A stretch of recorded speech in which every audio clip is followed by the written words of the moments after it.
Bonjour à tous et bienvenue dans notre émission Sagesse bouddhiste. Si l'on trouve le temps long, ou au contraire trop rapide, c'est que l'on considère le temps comme une variable. Si l'on regrette le passé ou que l'on craint le futur, c'est que l'on pense le temps, en revanche, comme une constante. Difficilement définissable, toujours énigmatique et parfois contradictoire, la notion de temps fait réfléchir depuis des siècles les philosophes et les scientifiques. Le bouddhisme apporte quant à lui un regard qui nous aide à nous comprendre dans le temps. C'est ce que nous allons voir aujourd'hui avec notre invitée Marie-Stella Bousmar.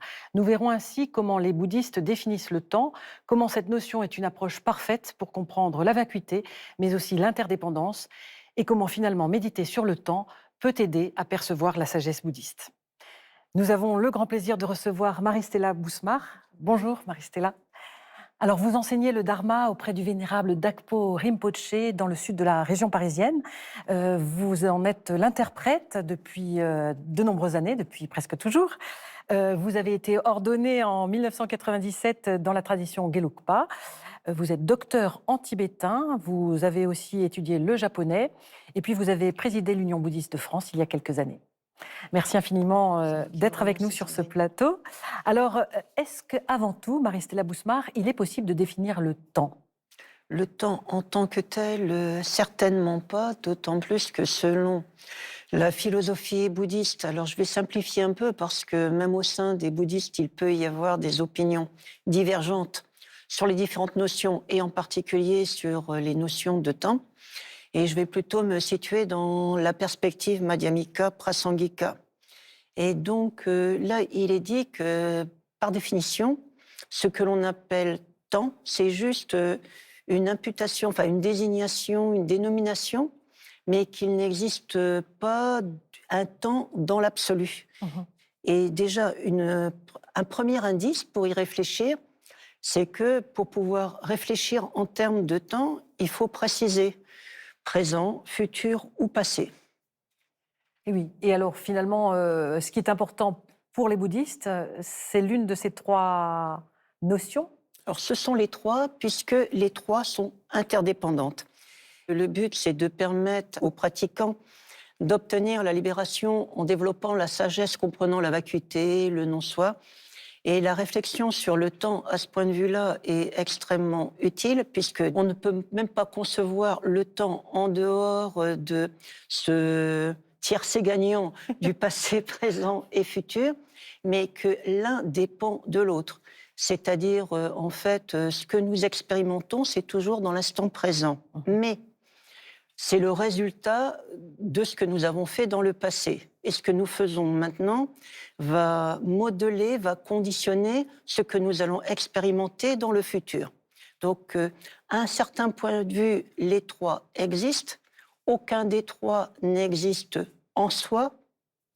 Les trois sont des réalités ou des vérités conventionnelles, mais extrêmement importantes du point de vue humain, du point de vue de la vie quotidienne et du point de vue de la pratique aussi.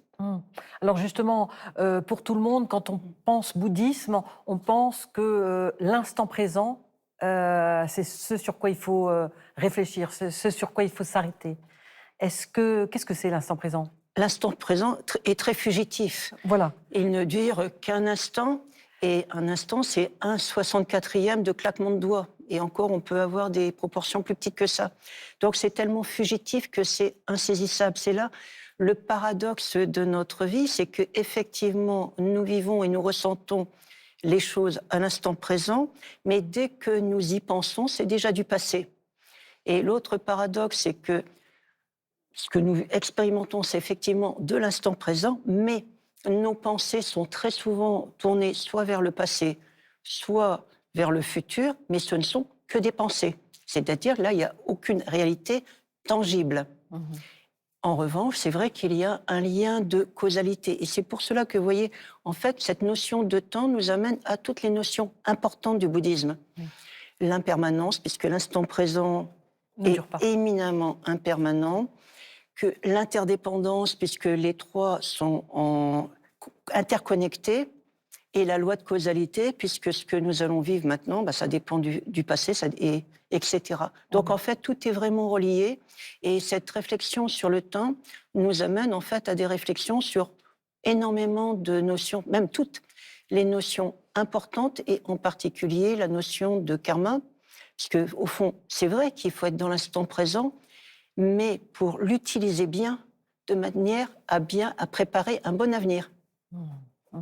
Est-ce que vous pouvez revenir un instant sur justement, vous dites que le temps, cette notion nous permet de voir ce que c'est que la vacuité. Est-ce que vous pouvez nous préciser ce que vous voulez Alors dire? déjà, la vacuité, c'est pas non plus quelque chose qui existe Oui, indépendamment. C'est toujours relatif à quelque chose. Et le temps est aussi toujours relatif à quelque chose ou à quelqu'un. oui. C'est-à-dire que quand vous me demandez ce qu'on entend par le temps, je ne peux pas répondre, puisque là, c'est un concept qui semble absolu et indépendant. Et c'est aux antipodes de la notion de vacuité, où il n'existe rien de réel en soi, mais il peut exister des choses qui sont interdépendantes et qui existent les unes par rapport aux autres. Donc c'est vide d'existence en soi, mais il y a quand même une vérité, une réalité conventionnelle et extrême, enfin disons qui est importante, puisque c'est quand même de l'ordre de notre vie, de notre expérience à chaque instant. Mmh. Pendant très longtemps, en Occident, le temps a été vu comme une espèce de cadre fixe, absolu, dans lequel on avançait. Et donc, c'était linéaire, passé, présent, futur. Déjà, les Asiatiques, et en particulier les bouddhistes, ont une vision cyclique, beaucoup plus cyclique. Et deuxièmement, en fait, et là, il y a eu une rupture même dans la vision occidentale depuis Albert Einstein, et il y a les théories de relativité notamment restreintes, où maintenant on a une vision du temps qui est plus proche de la vision bouddhiste, c'est-à-dire qu'en fait, ce qui existe, ce qui est, dépend de l'observateur. Et c'est vrai que, notamment pour la notion de temps, c'est tout à fait manifeste, et vous l'avez dit dans votre introduction, il y a la mesure de temps qui nous permet d'utiliser, enfin de faire un programme, mais c'est complètement un outil. Ensuite, dans notre vécu, en fonction de ce qui nous arrive, le temps va nous sembler long ou court. Mm. Si nous sommes joyeux, ça va nous sembler court. Quand ça nous intéresse, ça nous semble court. Quand c'est une corvée, ça nous semble long, etc. Mm. Et donc là, il y a une subjectivité du temps. Maintenant, scientifiquement parlant, et également toujours par rapport à l'observateur, il est maintenant démontré que ça dépend de la vitesse à laquelle on se déplace. Plus on se rapproche de la vitesse de la lumière, et plus le temps se ralentit. Mhm. Donc, il n'y a pas que les bouddhistes qui disent que le temps est relatif. Tout à fait. Est-ce que justement, on peut aussi s'arrêter sur la notion de durée Mm. pour les bouddhistes? Alors là, c'est un vrai piège que vous me tendez, puisque on va prendre l'instant présent, Mhm. c'est-à-dire c'est quand un événement se produit parce que toutes les causes et conditions sont réunies, mais ça ne dure qu'un court instant. Et dans ce court instant, il y a à la fois l'apparition, la durée et la disparition de cet instant, qui sont simultanées. C'est extrêmement difficile à admettre et à comprendre. Et donc, si on arrive à comprendre cela, on comprend alors ce qu'on appelle l'impermanence subtile. Et à nouveau, il y a l'impermanence grossière, où en fait, on voit les choses dans ou ce que vous appelez la continuité, la durée. Moi, j'appellerais ça la continuité, un continuum. Mhm. Par exemple, nous regardons une table devant nous, nous avons l'impression que c'est toujours la même table, c'est pas vrai. En fait, à chaque instant, cet objet se modifie et il n'est pas exactement le même. Et l'impermanence grossière, ce serait la destruction de cette table. Mais l'impermanence subtile, c'est d'arriver à comprendre, et donc on peut le comprendre soit par la méditation, comme les bouddhistes, soit par la physique, notamment quantique, mais pas que. C'est que, en fait, cet objet, il est dans une démarche dynamique constante, et il n'est jamais identique d'un instant sur l'autre. Donc l'instant, en fait, c'est ça, c'est tout le paradoxe. Nous vivons dans l'instant présent. L'instant présent est tellement court qu'il est insaisissable. Et c'est là qu'il y a également des effets utiles et bénéfiques d'y réfléchir du point de vue du pratiquant. C'est que ça permet de prendre un peu de distance par rapport aux objets d'attachement. Ah. Pourquoi sommes-nous attachés aux gens et aux choses ? Évidemment parce que ça nous semble beau, bien, pratique, sympathique, etc., etc. Mais aussi parce que nous avons une vision dans une durée. et que d'une certaine manière, nous croyons que nous les avons pour l'éternité. Or, c'est complètement faux. Mm. Ça permet de comprendre l'impermanence, subtile, grossière, donc d'avoir moins d'attachement pour les choses et les gens, d'arriver petit à petit à comprendre également mieux le non-soi, la vacuité. Et donc, ce sont autant d'outils également pour un jour obtenir la libération complète de la Mm. souffrance. Et donc, évidemment, pour nous, c'est un peu l'objectif. Oui. En fait, aussi, on est attaché à une certaine représentation du temps, sur une ligne, par exemple. Mais les bouddhistes, visiblement, font différemment. Est-ce que vous pouvez nous C'est-à-dire expliquer? que le temps, que ce soit pas passé, présent, futur, ça dépend de l'observateur. Oui. Et donc, ça dépend à quel moment se situe l'observateur lui-même par rapport à ce qu'il observe.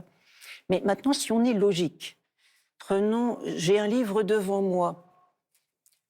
Donc, quand je le regarde à l'instant présent, il y a une concomitance. Donc ça, on va dire c'est présent. On est en simultané. Mais pour que, après, je puisse un jour parler du passé du livre, il faut d'abord que le livre ait existé et qu'il ait disparu. Donc, le passé se produit après le présent de l'objet. Donc, pour nous, le passé, c'est ce qui se produit après. Et le futur, c'est ce qui est avant, ce qui précède. Donc, c'est un peu bizarre. Et pourtant, si on y réfléchit, supposons qu'on veuille faire un livre ensemble. Ce sera un bon projet. Mais il faut d'abord y réfléchir, etc., etc. Et donc, pour le moment, le livre est futur. Et donc, le futur, ça se produit avant, c'est tout ce qui précède, c'est le mot. Et d'ailleurs, pour nous, la définition du futur, c'est quand il y a des causes qui sont déjà présentes, mais toutes les conditions ne sont pas encore réunies. Donc, l'événement n'a pas encore pu se produire. Donc, c'est vrai que nous, on met toujours passé, présent, futur. Or, par rapport à un objet donné ou une personne donnée, son passé, c'est forcément après son présent, et son futur, c'est avant son présent, par rapport à l'objet considéré. Mais après, on peut arriver à réfléchir très différemment. Par exemple, si nous voulons penser à des événements historiques, il va falloir que nous nous transposions. Et donc, ce qui, par rapport à nous aujourd'hui, est passé, à l'époque était présent, et il faut que nous l'admettions. Donc, il y a également toute une gymnastique mentale qui montre également que la notion de temps, c'est tout ce qu'il y a de plus relatif, et que ça dépend de l'observateur, et que ça n'est pas un cadre extérieur et indépendant à nous et à la personne qui perçoit. On comprend que méditer sur cette notion difficile, effectivement, comme vous l'avez dit tout à l'heure, permet de se séparer peut-être de l'attachement qu'on a à ce qui ne dure pas. Et donc, c'est un travail pas toujours très confortable, parce qu'en fait, on a envie de s'accrocher aux gens et aux choses, mais c'est également très libérateur. Et donc, finalement, cette réflexion, alors, après tout, on peut la mener de façon différente. Pour les bouddhistes, ça va être au travers peut-être de l'étude de la philosophie, ça va être au travers de la méditation, mais pour des personnes qui seraient plus dans une démarche scientifique, eh bien, si elles s'intéressent aux découvertes de la physique, par exemple, il me semble que Albert Einstein disait que ce soit le présent, le futur ou le passé, du point de vue du physicien, c'était autant d'illusions auxquelles on s'accroche, mais autant d'illusions quand même. Merci. Merci infiniment, Marie-Stella Bousmard, de nous avoir éclairé sur le temps. Merci Sandrine. Avant de nous quitter, voici quelques propositions de lecture. Réflexion sur le temps, l'espace et la vie de Henri Bergson chez Payot. Seul le temps nous appartient de Pierre Caille, édition Verdier. Et puis le grand livre du temps de la microseconde à l'infini de Clive Gifford, illustré par Théo Georgiev aux éditions Milan. Voilà, c'est la fin de cette émission. Merci à tous de l'avoir suivie. Vous pouvez la retrouver sur la plateforme France.tv. Très heureux dimanche à tous et bonne semaine. Merci.